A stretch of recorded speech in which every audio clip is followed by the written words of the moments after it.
Hello, ladies and gentlemen, and welcome to our interview with Loren Johnson. Loren is a Senior Director of Product Marketing at Metricstream. He oversees marketing strategies for the business GRC product line, which includes Metricstream's global risk, compliance, audit, and third-party risk management products. He has over 15 years of experience working in senior marketing roles and nearly 7 years in the risk and compliance space. Loren, thank you for joining us today. Yeah, thank you, Boris. Thanks for having me. Absolutely. I believe we will have a very thoughtful conversation about risk management and resilience with some actionable tips. But before we can do this, could you please tell us a short story about yourself, your career path, what brought you to where you are right now, and what does your current role involve? Sure, thank you. Yeah, I've been doing working in the risk and compliance space for about 7 years or so, doing marketing. I find the space to be really fascinating. I always tell my friends I work in risk and compliance, and they step back a little bit, but then I have to tell them, you don't have to go very far to the newspaper to see risk and compliance issues in the news every single day. And I think it's been this way for years. I think we've seen some changes in the recent past that make it even more prominent, but this is a very, very important industry, and I'm really excited to work here. I grew up abroad, and I think it has a really nice international element to it. A lot of risks we see today are truly global, so it's a great space to be in, and I'm really happy to be here talking with you about it. Absolutely. I believe that resilience is a particularly hot topic these days, as many organizations were not as prepared for this, for the degree and diversity of risk challenges in the last few years as they thought they were. So yeah. what's happening in the GRC market today, and what does risk and the resilience fit in? Oh, sure. So there's been some key inflection points, I think, in the risk and resiliency and risk GRC marketplace in the last few years. 5 years ago, we had the Me Too incidents where the ethics and things were brought to the forefront. There was kind of a focus on poor behavior, and it allowed some companies to really put ethics and compliance issues into front of their businesses, in front of their employees and everything else. Before they had a financial crisis in 2008, you had third-party risk management issues with child labor or fires at a factory, something else like this. There's a lot of things that have happened in the last few years that continuously bring up compliance issues and risk issues for businesses and individuals. People are very aware of this kind of thing, and it affects a lot for a business. It can affect your reputation. It can affect the way that you do business around the world, affect your partners, affect your markets and your buyers and consumers. So risk and compliance has gone through a lot of changes. I don't think anything's really affected as much as the pandemic in the last few years. And it's not just the pandemic. I think that people focus on that too much. I think that when you look at the broader scope of what happened when the pandemic was, lockdowns and things like this, it affected a lot of business, much more than what we probably initially expected, which was, healthcare and maybe travel or something like hospitality, something like that. But, it's affected shipping and supply chains. When people don't go to work and manufacturing slows down, then you have constraints on supply chains, and you have a higher risk of fraud issues, of corruption, of people trying to grease the wheels some way or another. You have other issues about productivity and things where people are going to kind of cut corners. So it affects the risks of actual manufacturing and things like this. It affects how people actually work together. The distances made between people made some companies embrace digital transformations that they would not have done otherwise. And of course, that opens up a whole new realm of risks and compliance issues for the businesses when people are working at home, when you have different kinds of ransomware and phishing and other elements that get escalated when you have a totally digital environment. So, the whole market across the world, everything changed because of the pandemic and all the peripheral effects of it. So this is an inflection point that I think is really, really important, because now businesses are noticing that maybe they didn't have the right system in place. Maybe the compliance team wasn't talking with the risk management team, wasn't talking with the audit team, wasn't talking with the third-party risk management team.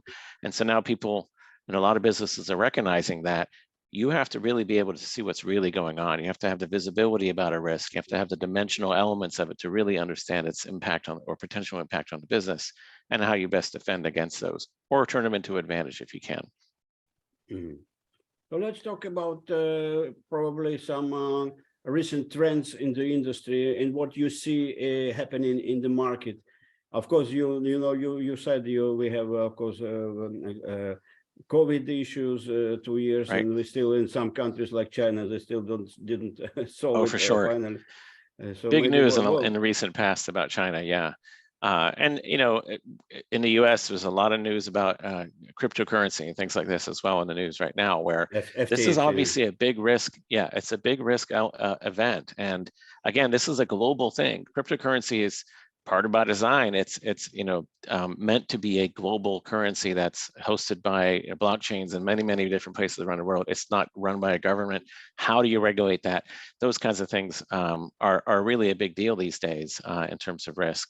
I think that what I see in risk and resiliency is people understand risk management generally. There are definitely industries like finance and healthcare and utilities and energy that have been doing strong risk management for a long time, and there's a structure to it. There's people that do particular roles. There's reporting. There's authority levels. There's workflows. There's different kinds of thresholds that trigger actions, and there's risk registries and libraries. There's controls. There's policies. There's best practices, and that is something that has really served the risk management field pretty well. And these have been, battle tested over time that now have the ability to allow people to do best practices and make them really effective, to make people really prove that the risk management team and the risk management personnel can really make a difference. I think what's happening in resiliency is there are certainly key industries that have some structure around it, but for most businesses, they don't really have it yet. There's a lot of interest in it, but they don't understand that the similar structure that you have with a risk management can apply really well to resiliency as well. It's kind of two sides of the same coin, a reflection of each other, where if you have a risk event that comes up and you build up for it, you build defenses, you have controls and other things, and then a risk event happens, what do you do after that? That also needs to be planned. That also needs to have the workflow. That also needs to have the people in place, the authorities to make decisions, and the ability to allow people to really understand what's the next step, what's the sequence, what do we do, who owns what, and that whole reporting and data structure that you get with risk management, that needs to have to be in place for resiliency as well. It should be a structured thing. Nobody wants to go into a risk event and not know what to do. They need to know what's the recovery elements of this. How do we best prepare? How is our business protected from cyber, from third-party risk, from having sanctions on Russia or something like this that have changed how the business works. You need to know what the next steps are. This is not necessarily disaster recovery, but it's similar. People who do disaster recovery know what the next step are to make things work really well. Yeah, maybe because without naming some names, maybe you can tell us a story or two how you guys at Metricstream make how you can what are you proud of your recent kind of achievement in helping your customers in this space? Sure. I can't name customer names, but there are definitely customers, especially in the financial field, that have been focusing on resiliency for years or months, or even longer. And I think that you want to be able to ensure that when there's a disruption, you not only get back on your feet, but you can get on your feet and be able to keep serving the business. You have to keep being able to allow customers to access, like finance, they have to access their records and their money and things like that. If there's any kind of disruption that takes you offline, a cybersecurity threat, or sanctions or something else like that, you have to have a backup plan. You have to have a bench that enables you to at least do some minimal viable services for your customers. And I think that the reality is most companies understand that now, that the scale and the scope and the breadth of the COVID elements, the pandemic and everything that came along with it, people are now stepping up and understanding this is a strategic investment for our business to allow us to continue working and delivering some level of services, even if that means it takes a little longer to get back to where you were, maybe better than where you were. You still have to stay up and keep delivering. So if I summarize it, for example, for risk managers who is listening to this, who would like to walk away with one or two major takeaways, Yeah. what would that be? I think it's more important than ever to have a holistic risk and compliance program along with a resiliency element in there. And you need to have some key pieces that work together. You need to kind of connect systems so you can get that visibility, that kind of full data picture of risks and compliance threats and resolution for them. And those will, of course, feed into the information that you need for a resiliency program to make it more full, more effective. You should have a risk and resiliency program that aligns to your business strategies, that has key elements and understanding in there about when is something triggered, when is something absorbed and let go, when does the business actually have to take action, and who does it. So you can understand that it's very critical to your full operations and strategies for the business. And if you haven't come to the realization yet that the pace and scale and severity of risks have increased and show no signs of abating, then you really need to step up and understand where your business is, what its priorities are, what do you need to do to protect yourself from the next event, because there surely will be another major event coming soon. These seem to be happening more often at better severity, bigger severity. So you really need to understand what do you need to invest in now to get your company to be protected. And risk management is a big piece of that. Resiliency should come out of that as a natural kind of progression of what do you do after a risk event to make it most beneficial to your business. Mm-hmm. I know that I studied, myself, I used to be a risk manager a long time ago, and there was a kind of important book, Anti-Fragile. Yeah. I forgot the name, Nissim something. Yeah, and what is from your, your understanding, difference between the resilient system and anti-fragile system? Because it's kind of similar, but it's kind of different, because anti-fragile. You're talking about like the black swan? Yeah, something like this. Yeah. So the black swan is really talking about events that you think will never happen, but actually do, right? They thought in Europe there would never be a black swan, but then they went to Australia and saw whole flocks of black swans. And like, okay, so these things can happen. I think a lot of it has to do with resiliency as a strategy to overcome and adapt to disruptions. It can be a disaster recovery element, or a element of really recovering from something that's holistic, that affects entire industries or entire businesses, kind of a systemic risk, or it can be something that's very unique to you. If you have the right program in place, you don't have to worry about that black swan. You have to worry about, is my CEO going to get sick and miss a core, a board meeting or something like that? And what do I do in that case? So it can be very, very micro and individualistic for your own business.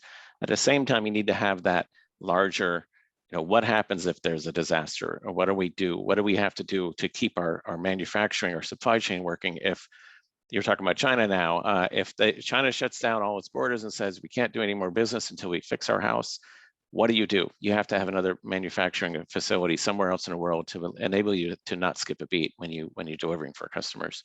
So you have this different scale, different probability, different likelihood, different measures of impact, and you have to kind of look at it all holistically.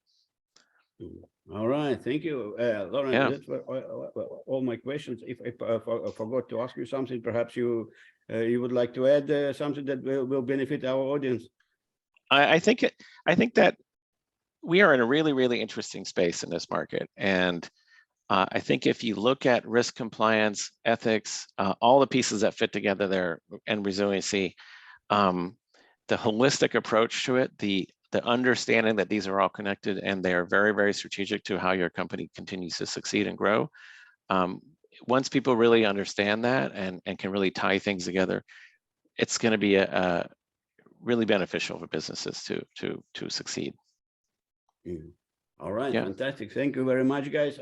Loren, and I believe that Metricstream is producing a lot of good content, and we work hard with you guys to kind of help risk managers to do more interviews and with different departments in your company. So thank you very much. Sounds great. Yep. Thank you. Bye-bye.